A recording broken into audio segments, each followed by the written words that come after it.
Bonjour les amis, c'est Stéphanie de Liberté TV. Aujourd'hui, je vais vous parler de vampirisme énergétique. Alors si vous êtes nouveau sur la chaîne, n'hésitez pas à vous abonner, n'hésitez pas à mettre un petit pouce sous la vidéo et ensuite à me laisser un petit commentaire à la fin de la vidéo ou à la partager si vous pensez qu'elle peut aider quelqu'un.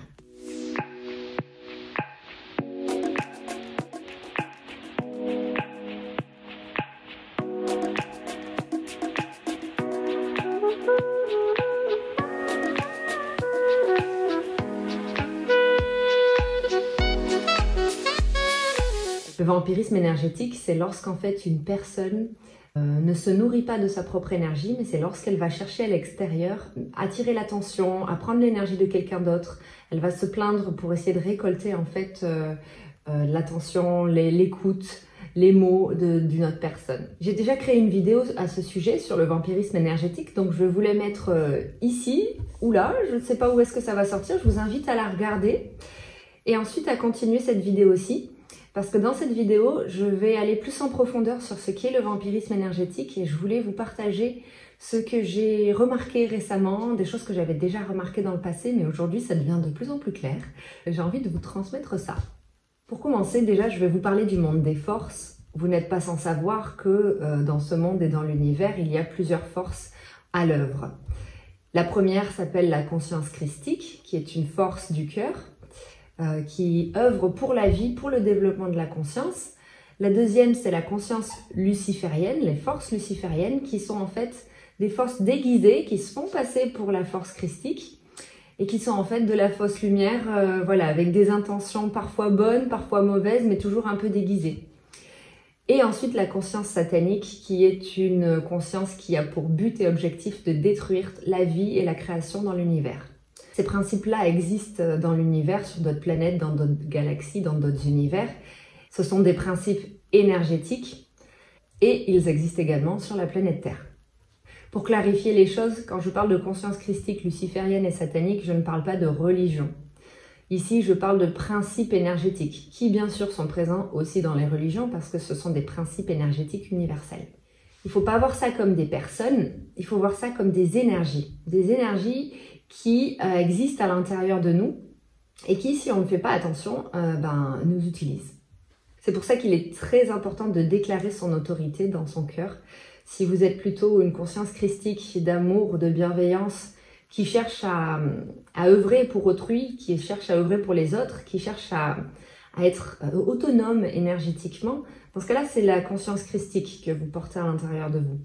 La conscience luciférienne, c'est un petit peu différent. C'est une conscience qui va se glorifier des actions des autres, qui va se mettre en avant, qui va se faire passer pour le bon samaritain, mais qui va avoir toujours des intentions un petit peu déguisées derrière. Déjà dans ma première vidéo, si vous l'aviez vu, je parlais du vampirisme énergétique qui peut venir de notre famille, de nos amis, même parfois c'est nous-mêmes qui sommes des vampires énergétiques. Et je parlais du vampirisme direct, c'est-à-dire au moment où on parle avec quelqu'un, ou par texto, ou par échange vocal.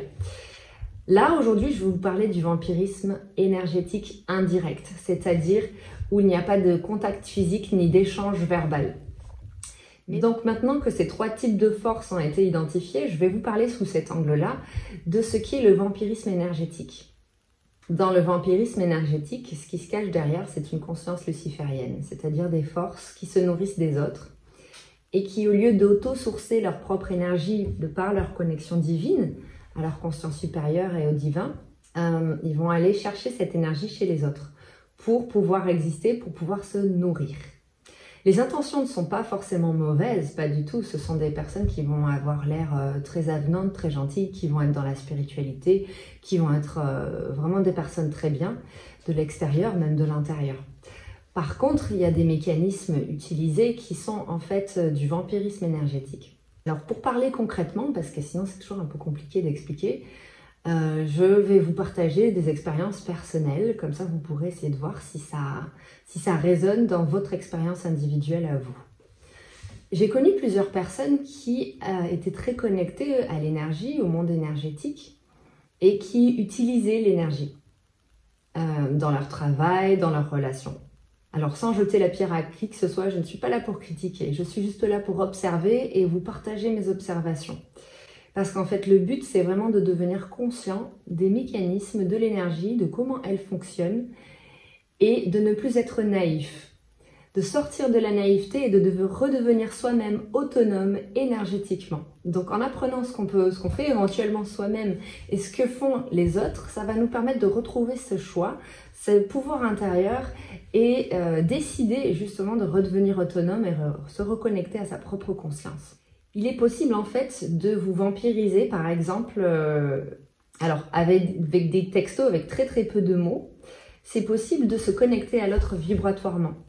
Ce que j'ai vécu récemment, c'est une connexion énergétique où en fait, il y avait des ressentis d'émotion, des ressentis d'énergie, de paix, d'amour, de plein de choses qui passaient dans l'invisible.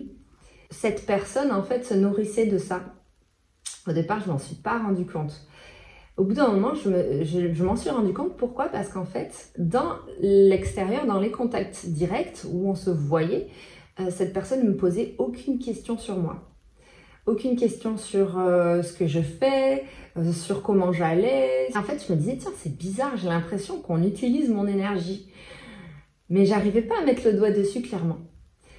Un peu plus tard, en continuant les échanges, quelques échanges par texto, je me suis rendu compte que dans la journée, quand on ne s'écrivait pas par texto, j'avais des pensées en fait pour cette personne qui venait comme ça de manière impromptue. J'y pensais pas forcément et je me dis c'est bizarre, ça m'envahit en fait.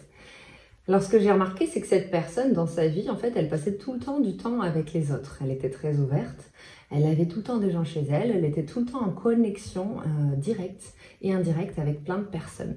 Elle se retrouvait rarement seule. Et le peu de fois où cette personne était seule, elle me contactait et elle créait ce lien, cette connexion avec moi. Donc tout simplement, elle se connectait à moi pour ne pas se sentir seule et pour utiliser mon énergie, pour baigner dans cette énergie, garder un contact énergétique avec quelqu'un. Moi qui suis très autonome et très indépendante énergétiquement, qui source mon énergie depuis moi-même, c'était assez difficile de fournir cette énergie à quelqu'un, de me retrouver un petit peu vidée. Et ensuite, quand je voyais cette personne, de ne pas avoir un vrai échange. Parce qu'en fait, son intérêt premier était de se nourrir. Ça n'était pas forcément de m'apporter quelque chose à moi et d'échanger naturellement. Ensuite, j'ai eu ça qui m'est arrivé aussi très récemment à une personne que je n'ai pas rencontrée, avec qui j'avais beaucoup échangé, adorable, et avec qui, en fait, il y a eu beaucoup d'échanges énergétiques. Beaucoup d'émotions qui sont passées par message. Je sentais que c'était quelqu'un de très très sensible, très connecté à l'énergie. Moi aussi je le suis, mais j'avais déjà posé des limites sur certaines choses. Nos contacts ont continué et je sentais que dans la journée j'avais aussi des pensées pour cette personne. J'étais comme dérangée en fait dans ma journée. Je sentais la présence autour de moi de la personne alors que je ne l'avais pas rencontrée. Et très souvent, cette personne revenait vers moi pour échanger, pour se sentir connectée, pour avoir mon attention par message. Et je sentais que ça me prenait beaucoup d'énergie. Jusqu'au moment où je lui ai proposé qu'on se rencontre. Et la personne n'a pas essayé de mettre ça en place. Il y a eu plusieurs fenêtres, plusieurs choses qui se sont proposées. Et la personne a dit non. Bon, je me suis dit, bon, en effet, il n'y a vraiment pas d'intérêt pour moi. Cette personne ne me posait pas de questions sur comment j'avais passé ma journée, sur ce que je vivais, sur comment je me sentais, sur ce que je faisais dans la vie, sur pas mal de choses. Du coup, ça m'avait un petit peu frustrée parce que je me disais, mais pourquoi alors dans ce cas-là on est en contact? Eh bien en fait, c'était pour se nourrir de mon énergie. Il y avait un besoin.